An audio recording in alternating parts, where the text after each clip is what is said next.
Salut à tous, j'espère que vous allez bien, moi ça va nickel. Aujourd'hui, vidéo un peu différente de d'habitude. J'ai vu pas mal de gens me demander en commentaire du coup de présenter un peu mes stuffs sur mes 4 personnages. Et bien qu'ils soient pas ouf, j'ai vu la demande croissante sur ce genre de contenu. Je me suis dit que j'allais quand même vous présenter le stuff de mes 4 persos. Je vous préviens d'avance, je suis pas très bon en création de stuff. Mes stuffs ne sont pas vraiment impressionnants. Le seul stuff que je suis assez fier, mais j'ai trouvé sur Dofus Book, c'est le stuff de mon Kra, celui qui coûte le plus cher. Sinon, vous allez le voir que au niveau des autres stuffs, c'est vraiment pas la joie.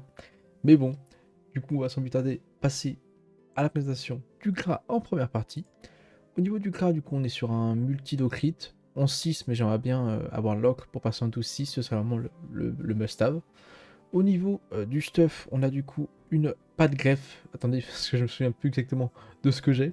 Donc j'ai un double pas de greffe sur la coiffe et l'anneau, anneau exo PM.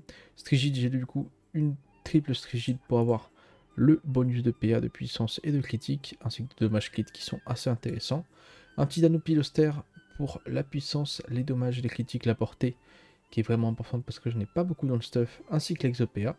Et on a une cape Torquelonia ainsi qu'un arc, enfin une baguette, pardon, qui donne pas mal de crit, des bonnes résistances, des bonnes dégâts, et c'est plutôt cool. Et puis pareil pour la cape, elle est assez sympa, exo 1% crit, bon elle était comme ça dans HDV. Hein. Au niveau des Dofus, c'est vraiment pas la joie. J'ai du coup un pourpre, un turquoise, un dolmanax ainsi qu'un émeraude. Après, comme je vous l'ai dit, j'aimerais bien passer sur un ocre et dans l'idéal, un Vulbis pour remplacer mon voyageur. Mais bon, ce serait trop beau. Ça coûte un peu cher et la quête a l'air un peu chiante à faire. Et j'ai oublié le bouclier. On est sur un 4 feuilles. Un jet pas perf du tout, mais on a les 6% crit. C'est ce qui m'intéressait le plus. Et c'était le moins cher de la HDB. Hein. Au niveau, bien évidemment, du sacochère, c'est un sacochère normal. Niveau 100, qui est vraiment un must-have. Franchement, il est trop bien. Depuis que je l'ai, je suis très content. J'ai mis un skin de bulldog. Donc moi j'aime beaucoup les bulldogs, donc je suis content. On va du coup à l'Initroph, le stuff le plus catastrophique. Rien que déjà je vais ouvrir l'inventaire, vous allez être choqués. Attention, et la paf. Rien que déjà on voit le Gelano, ça fait peur. Le stuff il est catastrophique. Vous avez jamais vu ça, le mec il est niveau 200 il a un Gelano PAPM. Ouais, j'ai honte de vous montrer ça, c'est une dinguerie. Du coup au niveau de l'ENU, on essaye d'avoir pas trop de bonus panneaux pour avoir les nouveaux trophées. Donc on arrive déjà sur un casque qui pique ainsi qu'une pickbot pour avoir le bonus 2 panneaux, 2 objets, la portée, le retrait PM, puisque dans le but du stuff c'est un peu d'avoir un Lenutroph qui retirait des PM, mais bon c'est pas non plus foufou. On a une ceinture glaciale exo retrait PM avec les bonnes résistances qui font plaisir. Du coup je vais vous montrer Genopé APM. Alliance de l'Orson, bon, je sais pas trop ce qu'elle fout dans le stuff, je crois que c'est donné de la chance, du coup j'étais content de moi. Même pas de retrait PM, hein, vraiment aucun intérêt dans le stuff. On a une ammu d'Anator qui est exo 4 traits PM, ça c'était plutôt nice sur l'HDV. Et on a également une cape matelassée qui donne un PA gratuitement, avec quelques res, des retraits PA qui sont pas très utiles, un peu d'exo PA, PA n'importe quoi. Vitalité, bon on est à 3 d'exo vita, hein, on n'est pas non plus sur quelque chose de fou. Une baguette du roi joueur, bon c'est pareil, ça donne pas mal de vita, pas mal de chance, mais il n'y a rien de très profond dans ce stuff, hein. Je suis pas non plus un petit génie. Hein. Quand on voit le Génopé de toute façon, on a un peu la honte. On a également un cadre en terre qui donne des % de dommage distance. C'était ça que je recherchais. Le bouclier ne coûterait pas très cher. Je crois que c'était le moins cher de la HDB, c'est pour ça que je l'ai pris. Au niveau du coup de la DD, on est sur une simple DD Dragon on a Indigo qui donne de la chance. D'ailleurs, j'ai oublié de montrer les stats. Je vous montrerai les stats du Clara juste après. On est sur un tutu, joueur majeur, temporiseur majeur, chanceux majeur, nomade et remueur. Au niveau des stats, du coup, on arrive à 1146 de chance, 3664 d'HP, pas mal de sagesse, un peu de chance, un peu de force. Enfin, un peu d'agilité, pardon, un peu de force. Au niveau des stats plus précises, on arrive du coup à le retrait, le retrait, le retrait. Je connais pas trop, je suis jamais là-dedans. C'est où le retrait, les frères? Je sais pas, en plus mon thème il est bugué sur ça. Ah voilà, retrait prime 95, donc c'est ok, mais ça. Les mobs excitent quand même pas mal notre retrait. Et puis au niveau des stats, je vous montre rapidement, mais on est pas mal sur les restes quand même, sur les nus. Comparé à d'autres persos, c'est pas fameux. Au niveau du coup, je remonte sur le crap vite fait pour montrer rapidement les stats. Du coup, je suis forcément un peu plus maxé sur l'agilité parce que c'est le seul élément que j'ai pas dans ma team. Et puis la chance, je l'ai totalement délaissé parce que ça me donne pas dans mon stuff. Donc j'ai pas forcément maxé ma chance. Au niveau du coup des statistiques, on arrive à 417 de puissance avec tous ces stats, ça fait quand même bonnes statistiques, 80 de crit avec le tir puissant, on arrive à quasiment 100. Quelques retraits quand même, c'est assez appréciable, un peu de tacle, un peu de fuite, pas mal d'inni, histoire de commencer en premier, parce que j'aime bien commencer avec le clan en premier, c'est toujours assez appréciable.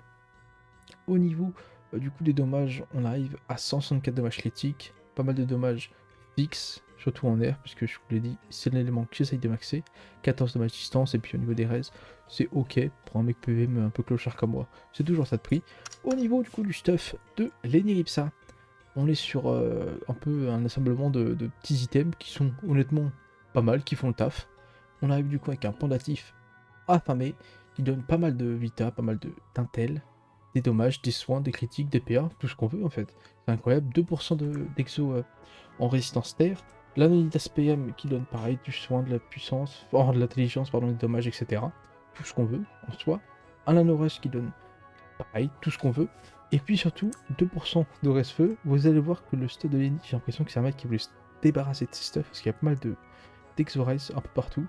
On a également une couronne Nidas, qui est un tout petit peu exo de vie, mais sinon rien de plus.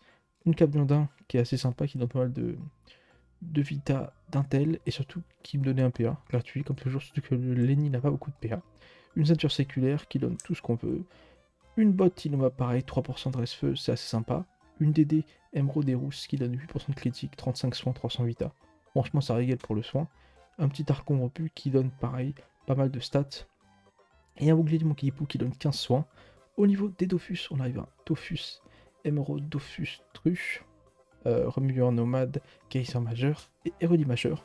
C'est ok. Au niveau des stats, du coup, on arrive à 1191 de intelligence, pas mal de Sasa, donc pour ça que lui, c'est le plus haut niveau Oméga, parce qu'il a vraiment beaucoup de Sasa.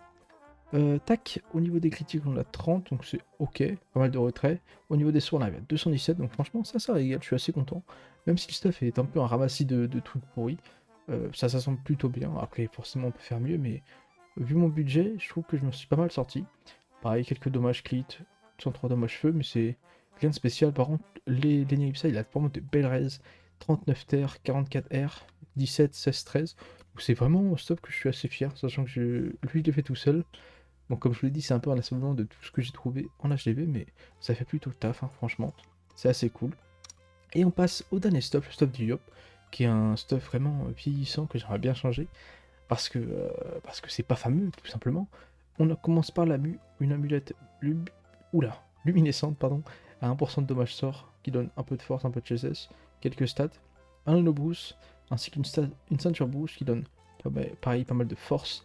On a le bonus panneau qui donne 100% critique, 40 force, qui est assez sympa. Une Zéloge Gorson, qui fait je ne sais pas trop quoi là. Franchement, il faudrait vraiment que je change les items qui sont pas niveau 200 parce que ça fait un peu tâche. Mais c'est toujours sympa cet item. Ensuite, on a un masque Cthulhu qui donne un PA pareil assez gratuitement. En plus, il a 3% de rester en exo. Donc c'est vraiment nice.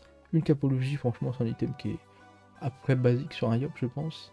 Après, peut-être pas 200, c'est vrai que ça fait un peu tâche, mais c'est toujours cool de l'avoir parce qu'elle donne 100 force, plus un PM, pas mal de crit et pas mal de res. On a également des abominables qui donnent pareil beaucoup de stats et surtout un PA, un PM. Franchement, cet item, c'est trop bien. On finit avec le Mar Torture, pareil, un cas que j'aime pas forcément, mais qui fait quand même le taf, ça fait des dommages neutres. Des fois, les ennemis ont moins de res neutre, donc c'est toujours sympa.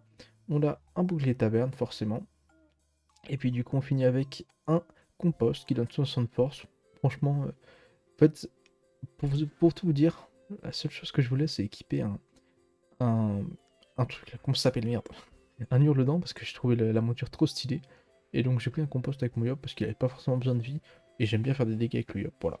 Au niveau des Dofus et trophées, on arrive avec un tutu, un forcené majeur, un furibond majeur, un enragé majeur, un remueur et un nomade. Et au niveau des stats, on arrive à 1540 force, un peu de vita, un peu d'agi. Et du coup avec la puissance, on arrive à quasiment 1600 force. Donc franchement ça tape vraiment pas mal les Yop. Enfin en tout cas mon Yop. Pareil au niveau de Lenny, il est tout dernier. Peut-être que je change ça parce que du coup il booste en dernier, c'est un peu dommage. Au niveau des dommages, on a 103 neutres, 106 terres, donc c'est assez nice sur ce côté-là. Après, pas grand-chose à dire de plus sur les dégâts ainsi que les résistances. On est à peu près basique sur le Yop. Je remarque quand même que j'ai quand même pas mal de résistance air avec le Yop et Lenny, je sais pas trop pourquoi. Mais bon, c'est assez cool. Je vise pas ça de toute façon PvE, mais en vrai, la résistance c'est pas non plus hyper important, mais c'est plutôt cool. Donc comme je vous l'avais dit, mes stuffs sont pas forcément hyper optimisés, mais c'est les stuffs que j'utilise et ça fait le taf. Après, comme je fais pas trop de contenu vraiment très haut niveau, mon stuff n'apporte pas grand chose dans les combats. Donc j'ai pas trop de difficultés à faire les combats, à part sur les donjons de niveau 200, mais je les évite de les faire de toute façon. Puis comme je vous l'ai dit, j'aimerais bien choper un ocre et un Vulbis pour mon crabe pour avoir vraiment le stuff de mes rêves. Et puis voilà, je suis forcément pas très bon en présentation de stuff, donc il se peut que je bégaye, etc. N'hésitez pas à me dire vos retours là-dessus, mais je sais qu'on me le demandait pas mal, donc maintenant vous savez. Moi, est-ce que je galère à faire les donjons niveau 200 avec mes subs de clochard et mon Gelano PAPM niveau 200. Voilà, pas de soucis. Et puis du coup, j'espère que la vidéo vous aura plu quand même. N'hésitez pas à me le faire savoir en commentaire. Moi je vous souhaite une excellente journée ou soirée et je vous dis à la prochaine. Bye tout le monde.